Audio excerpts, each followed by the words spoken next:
Jessica Campbell shown up? No luck? Okay. Our next performer is Andrea Philippou.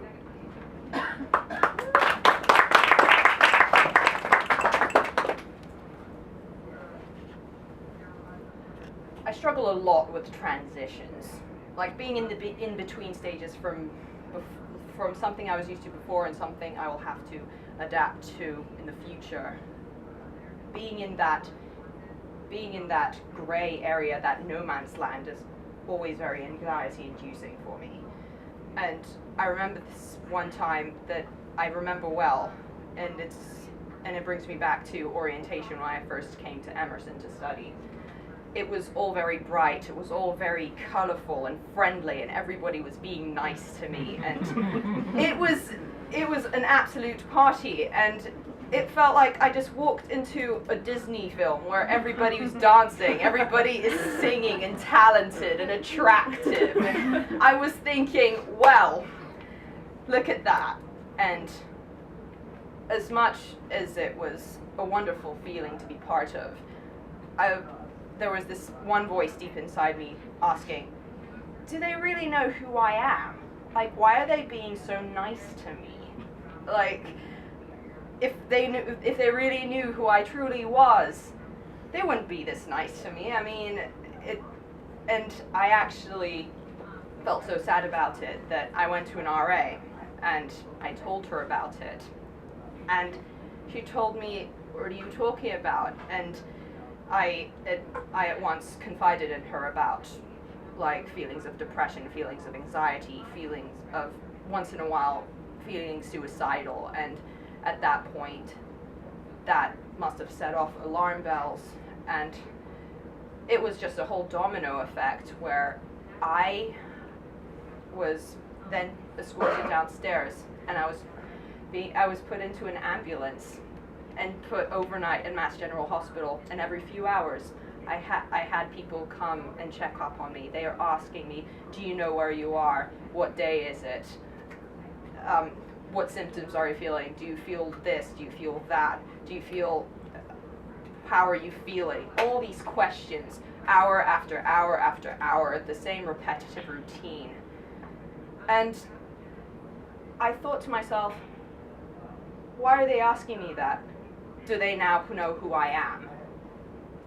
Eventually, my mom was contacted because she was about to go home and leave me to start college. But once she was contacted, she came to the hospital and she asked me what happened.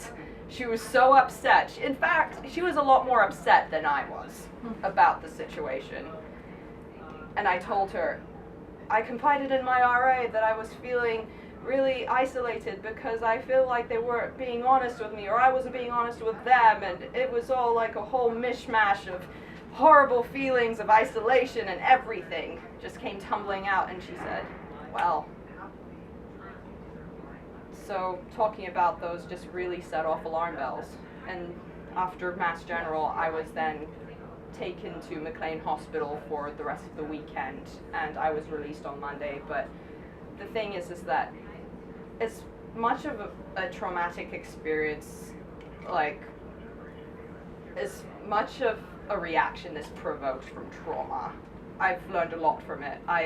The people I've met at McLean were so interesting, and they've come from all sorts of places.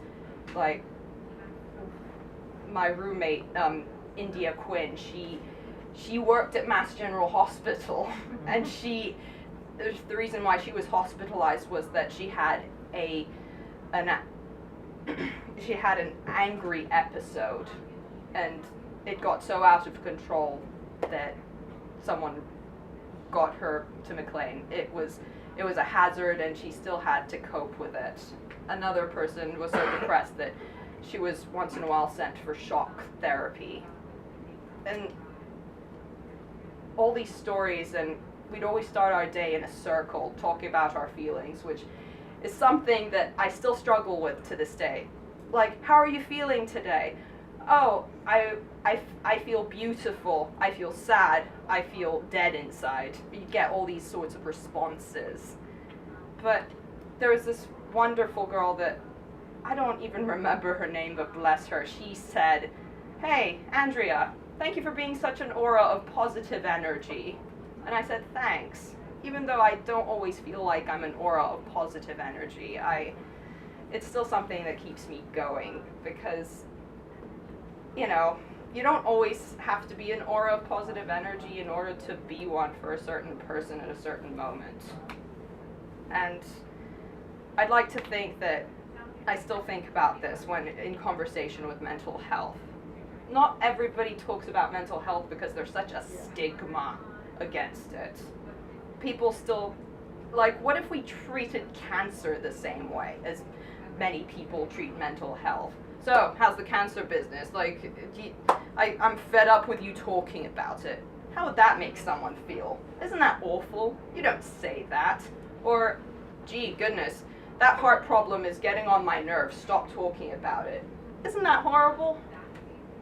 I mean, that's why I think that it's important to, whether you experience or not, it's something that should be talked about, and it should be viewed with some sort of encouragement as opposed to trying to sweep it under a rug.